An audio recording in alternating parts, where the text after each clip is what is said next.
Welcome back to the Dispatch Podcast, the official podcast of the Battle of Franklin Trust. It's your host, Joseph Fricky, sitting alongside co-host Shelia Mulligan. We are back to discuss, I think, one of the most fascinating families of the three that we get to talk about. We're not supposed to rank them, but I think that they have a... Each family has its own atmosphere, but I think this is one of the feistier families. They're kind of fun. They are certainly a lot of fun. Of course, we are talking about the Cheairs family from Rippa Villa.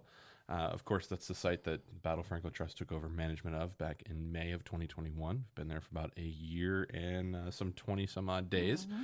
But in that time, we've uncovered a lot about this family that was either previously unknown or was all around just forgotten.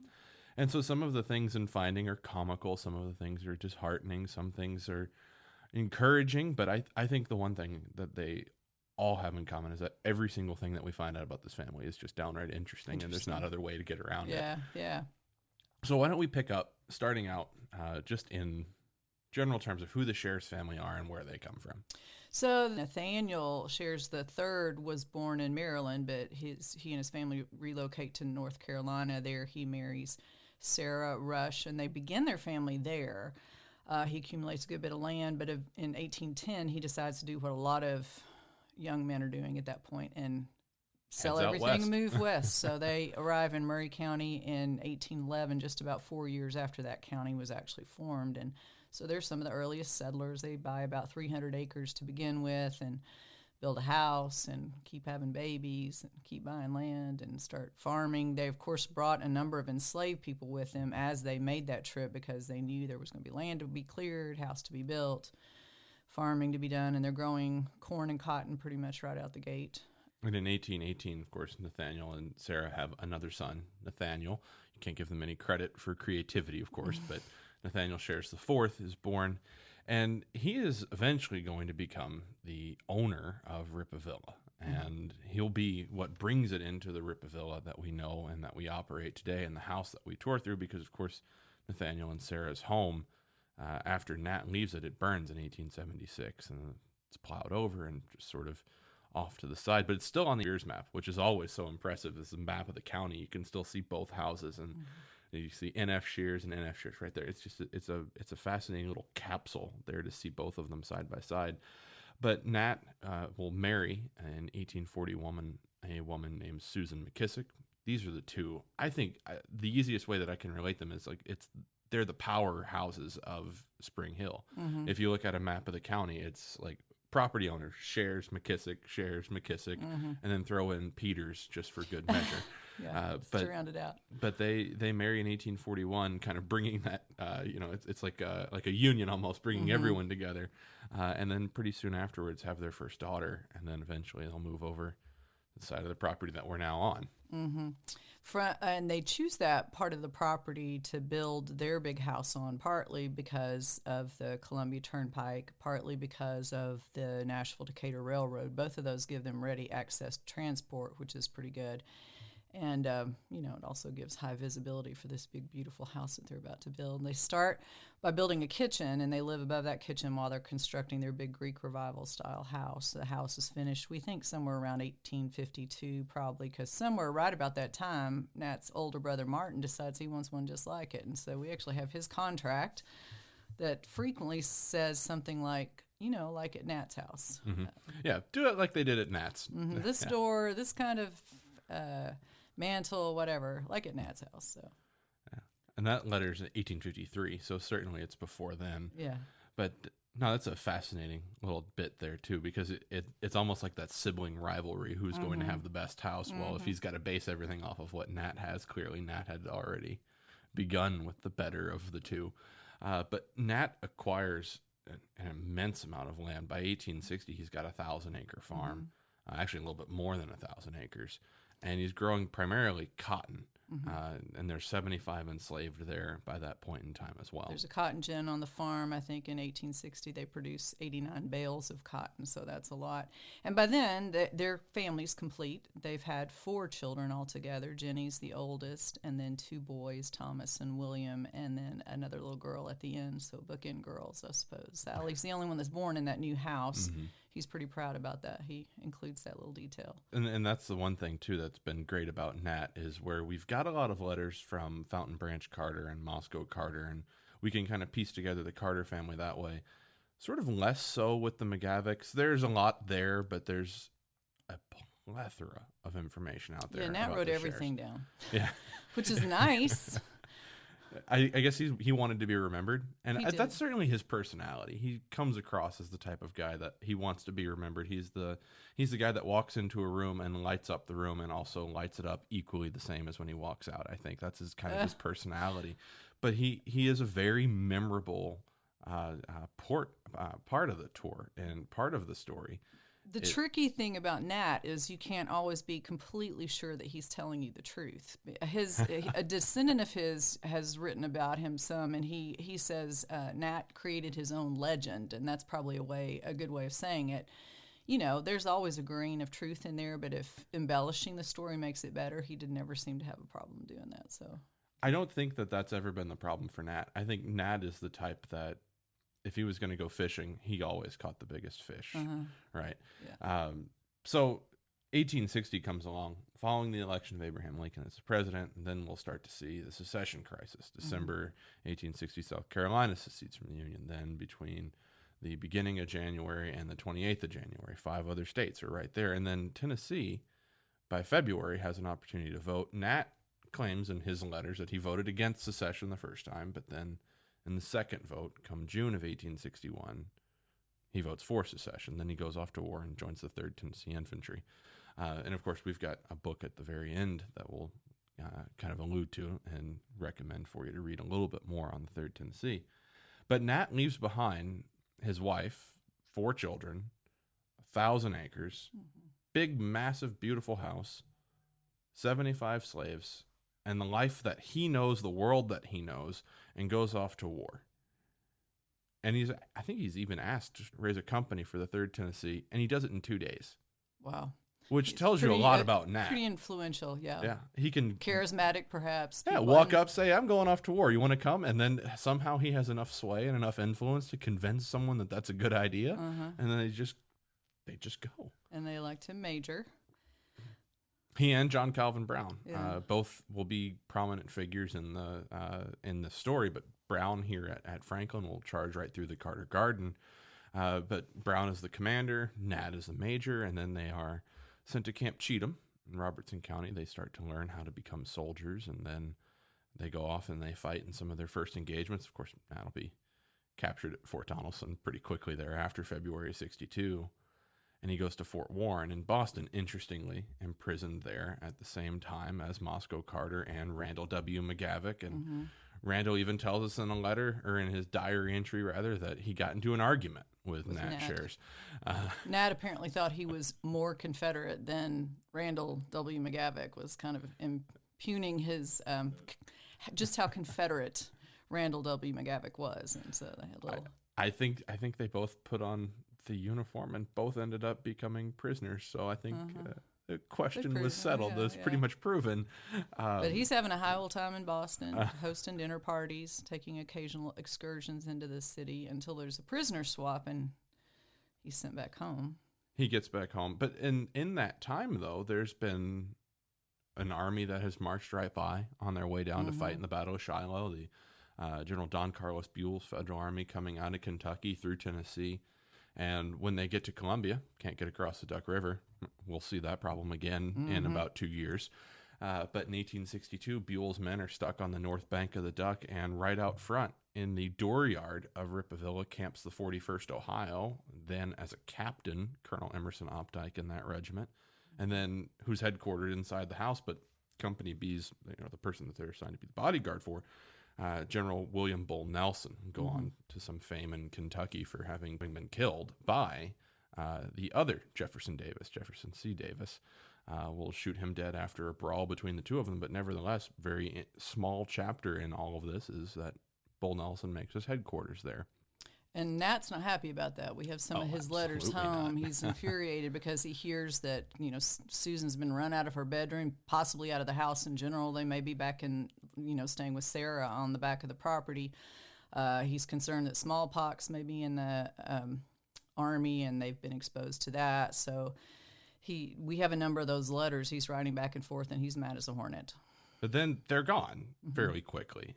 So maybe his anger might have influenced it, but who knows? He's gone. The Federal Army is gone. They'll go on down, of course, fighting the Battle of Shiloh. And then Nat comes home shortly thereafter we would like to think he's there by the fall of 62, certainly, if not by the winter of 62. And he walks back into a world that is largely very familiar. Nothing has really changed yet. Of course, the big change is coming January the 1st of 63. We'll start to see the Emancipation Proclamation going into effect. We'll see a lot of social changes for Nat and a lot of, I think, political changes around the entire country. And then the Confederate Army shows up in Spring Hill, and Nat is there. He's on exchange. He's got an oath not to rejoin the Confederate Army until he's been exchanged. That exchange must come through, and he rejoins, and he'll fight with Earl Van Dorn's Confederate Cavalry Army there in Spring Hill. And that's a whole other set of stories there. It's the Van Dorn rabbit hole, but don't fret, dear listener. We will have an episode on Earl Van Dorn and all of those interesting, juicy details coming at for a you later soon. date. So he's back home for a bit. Part of the turmoil in this area having to do with the Emancipation Proclamation is slaves are leaving. And technically that proclamation did not apply to Tennessee. We're already under federal occupation. But tell that to the slaves. I mean, they know that all they have to do is get to the United States Army and they're free. And so there are several Cheairs slaves that run away. A couple of them are brothers. Josh and Philip become a part of the 12th United States Colored Troops that are primarily garrison troops for Nashville, but the 12th is conspicuous in the Battle of Nashville in December of 1864. Another Cheairs slave, Jerry, had gone away with Nat as a camp slave because a guy like Nat's not going to do his own cooking or his own laundry. He took a whole wagon load, in fact, of supplies with him when he went off to war just so he could be nice and comfy. And it's Jerry's job to take care of that, but eventually Jerry's done, and he runs away as well, joins 111th USCT, captured at the Battle of Self Trestle. But so the fabric of their world is beginning to come apart. You know, even though some things are familiar, some things are becoming very unfamiliar as well. And then Nat is... he's a commissary in the quartermaster's department. So it's a pretty thankless task going around to farms and plantations and asking people to give up whatever food they have to bring back to the Confederate Army. And it's in that capacity that he's captured and he is sent back to prison, this time Camp Chase, Columbus, Ohio. And it's really from there that he's going to watch the war from the sidelines. And what's really interesting about some of the letters that we get later on from Nat is that he's expressing this great amount of worry about Susan and about his sister, Nancy, and about his children, because he stops getting letters for an increment of time from both his wife and his sister, and he starts to fear something terrible has happened. But what he learns later is that their letters were so detailed and what they were telling him about the war and about military operations that the censors and the government were just throwing the letters off to the side because there was too much information. And I always thought it was interesting about some of the letters is that he calls Jenny my confidant back home. And he uses her to get all the information. And basically in one of the letters, he says, tell your mother and tell your aunt to stop writing me about the war. I read enough about it. I would like to hear from them, though. And then it's the usual. Are they okay? Is everything all right? How is the house? How is this? How is that? And those are, I guess it's interesting to see how he could be so far removed from it. And yet the one thing that's on his mind is the safety and the security of his family.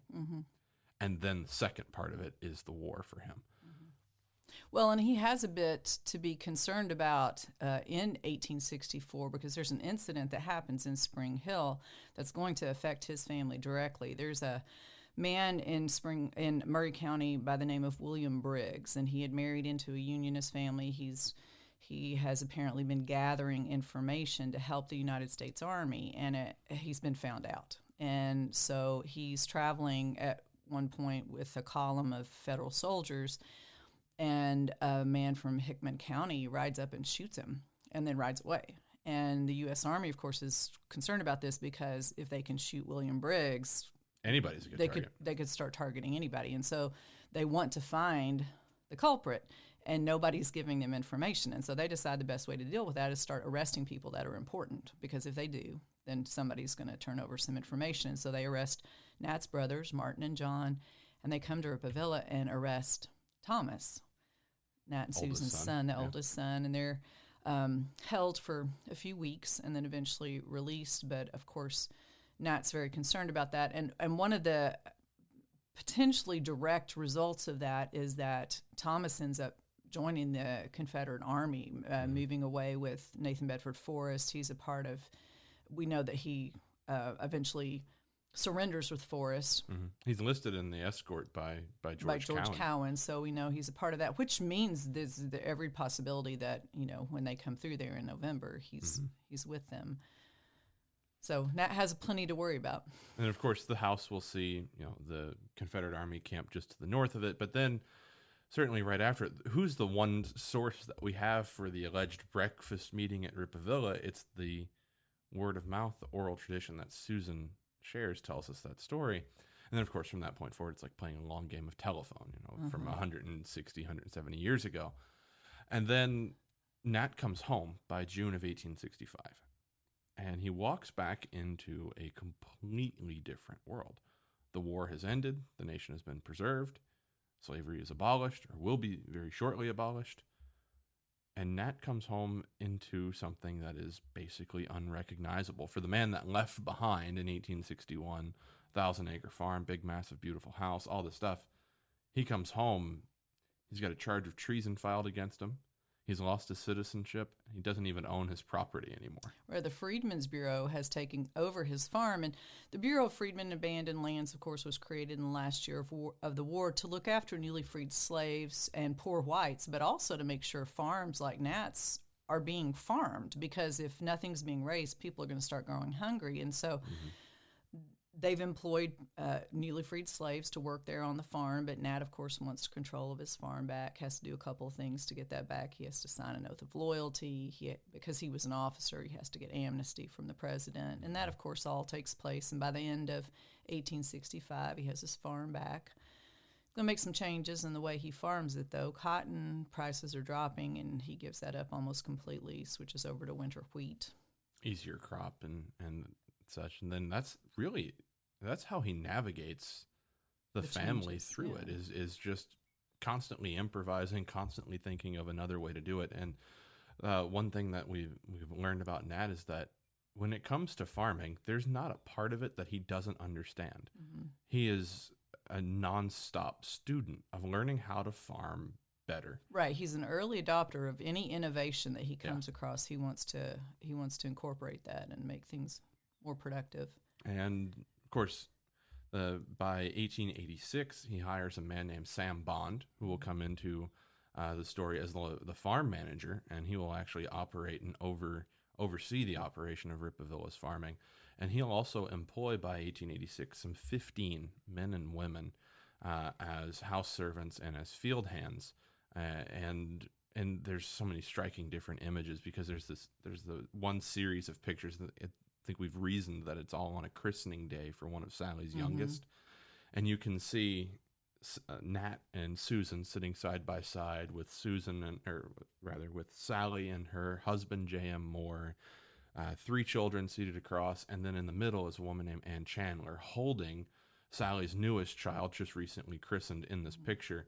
And it's such an image that I think people gravitate towards it, because they see the family, but in the middle they also see Anne, and so there's such a story to tell about her as well. And in the census, for example, so many of the enslaved who are living on the farm are living on the back part of the farm in what becomes known as the Cheairs quarters. And so it's a whole community that develops back there. But Anne and her husband on the census are actually listed as residents of the household, which may very well mean they're living above the kitchen, but they're enough of an integral part of the family operation that they are actually listed as members of the household, not as living in Cheairs quarters. And things remain very much stable, I think, for the Cheairs right up until 1893. Of course, Susan passes away the following year. Nat sells the house to William, and then it seems like that chapter for Nat is kind of closed, owning the house and living there with his family. I think he's done with that. And this is where I just love this part of the story. He just starts to travel. He starts to go and see things, and the man loves Florida. I say it all the time. I think he is the original Tennessean that goes down to Florida for the winter, gets down there and just has the time of his life, becomes a fisherman, goes out to Arkansas, visits property out there. And I think really kind of revels in those years. And then by 1910, he's back in the house again. Yeah.